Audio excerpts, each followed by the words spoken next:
बाड़ में आलसी सूअर और चालाक कुत्ता। जंगल में दो दोस्त रहते थे, कुत्ता और सूअर। कुत्ते का नाम राजा था। वो बड़ा ही मेहनती था, तो सूअर आलसी था। सूअर की आलस की वजह से राजा परेशान रहता था। एक दिन राजा की तबीयत खराब हो जाती है। तब वो सूअर से कहता है, सुअर, मेरी तबीयत ठीक नहीं है। मुझे दवा भी लेनी है, पर बिना खाने के मैं दवा कैसे लूँ? क्या तुम मेरे लिए खाना ला दोगे? अरे राजा, दवा खा लो, इससे ही पेट भर जाएगा। और जब ठीक हो जाओगे तो खाना खा लेना। वैसे सुना है कि जब तबीयत खराब रहती है तब खाना नहीं खाना चाहिए, उससे पेट खराब हो सकता है ना। अरे मैं भी किससे खाना मांग रहा हूँ? एक आलसी से। तुम इतने बड़े आलसी हो कि मेरी तबीयत पर भी तुम्हें रहम नहीं आ रहा। देखो, सुधर जाओ और आलस छोड़ दो। सबकी मदद करो, नहीं तो कोई तुम्हारी मदद नहीं करेगा। अरे तुम ना मुझे फालतू की बातें मत बताओ। वैसे तुम्हारी तबीयत ठीक नहीं है ना, तो आराम करो और मुझे भी आराम करने दो। आया बड़ा। सूअर ऐसा कहकर आराम करने चला जाता है। तब राजा मन में सोचता है, मैं भी किससे उम्मीद लगा बैठा। इस सुअर को जब तक सबक नहीं मिलता तब तक ये तो सुधरने वाला नहीं है। राजा सूअर का दोस्त होने के बावजूद भी सूअर उसकी मदद नहीं करता है। सूअर को उसकी नींद और आराम बहुत प्यारी थी। सूअर आलसी होने के कारण वो किसी की भी मदद नहीं करता था। इसीलिए राजा छोड़कर उसके बाकी दोस्त भी नहीं थे। राजा कुछ दिन आराम करके ठीक हो जाता है। अब बारिश का मौसम आने वाला था। बाप रे, अब तो पक्का घर बनाने में जल्दी करना होगा। बारिश शुरू हो गई तो पक्का जंगल में बाढ़ आ जाएगी। मुझे पहले से ही तैयारी करनी होगी। राजा घर बांधने के काम पर लग जाता है। उसे काम करते देख सूअर कहता है, अरे राजा, अभी अभी तो ठीक हुए हो, अब क्यों काम कर रहे हो? फिर से तबीयत खराब करनी है क्या? अरे सुअर, काम नहीं करूंगा तो पक्का मारा जाऊंगा।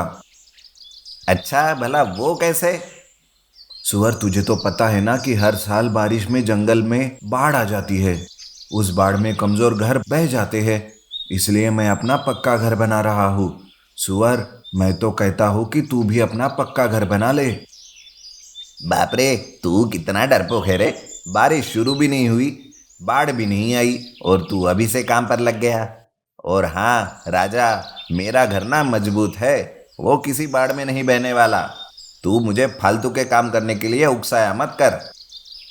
तभी वहां हिरन आती है और कहती है, अरे सुअर, राजा तो तुम्हारी भलाई के बारे में बता रहा है ना, और तू है कि उसे ही भला बुरा कह रहा है।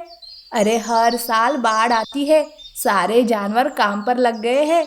ये तो भला हो राजा का कि हर साल तेरा घर बना कर देता है राजा, पर तुझे तो उसकी भी परवाह नहीं है। अब तेरी ही कमी थी जो तू आ गई।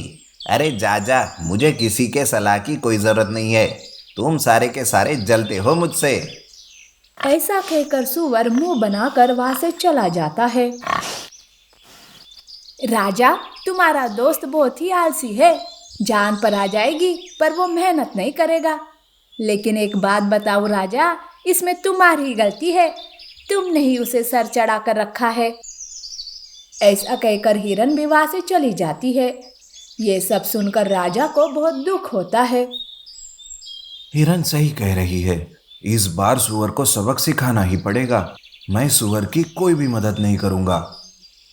राजा का मजबूत घर बनकर तैयार हो जाता है। कुछ दिनों में बारिश भी शुरू हो जाती है। 2 दिन की तेज बारिश में नदी का पानी भर जाता है और जंगल में बाढ़ आ जाती है।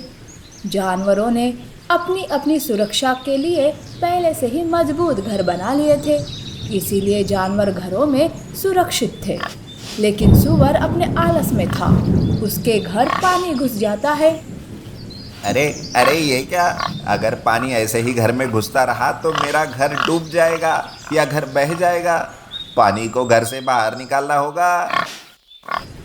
सूअर घर के अंदर का पानी बाहर निकालने की कोशिश करता है, पर चारों तरफ पानी फैल चुका था। ऐसे में उसका घर बहने लगता है। तब सुअर घर से बाहर निकलता है और एक लकड़ी को पकड़ कर रखता है। अरे बचाओ बचाओ, मेरी मदद करो, मैं पानी में बह रहा हूँ, कोई तो मदद करो। सुअर की आवाज़ हर जानवर सुनता है, पर कोई भी उसकी मदद करने नहीं आता है। अरे अब कैसे सुअर चिल्ला रहा है? पहले इसे समझाया पर ये नहीं माना। अरे अब तो इसकी मदद करने कोई नहीं जाएगा। पर राजा को सुअर की चिंता थी। वो जैसे तैसे घर से बाहर आता है। उसके पास एक बड़ी सी रस्सी थी। रस्सी लेकर वो सुअर के पास आता है और कहता है, देखो सुअर, मैं तुझे बचा लूंगा, पर तुझे एक वादा करना होगा मुझसे कि तू अपना आलस छोड़कर मेहनत करेगा। हाँ हाँ दोस्त, मुझे मेरी गलती समझ आ गई है। आज से आलस छोड़कर मेहनत से काम करूँगा। पर आज मुझे बचा ले यार, नहीं तो मैं मारा जाऊँगा या फिर बाढ़ में बह जाऊँगा। तब राजा रस्सी को सुअर की तरफ फेंकता है। सुअर रस्सी को मुंह में पकड़ लेता है तो राजा उस रस्सी को खींचकर सुअर को सुरक्षित जगह ले जाता है। सुअर की जान बच जाती है।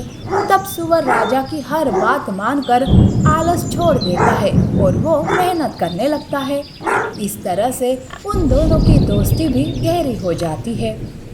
नीति: इस कहानी से हमें ये सीख मिलती है कि आराम हराम है, मेहनत ही सर्वश्रेष्ठ है।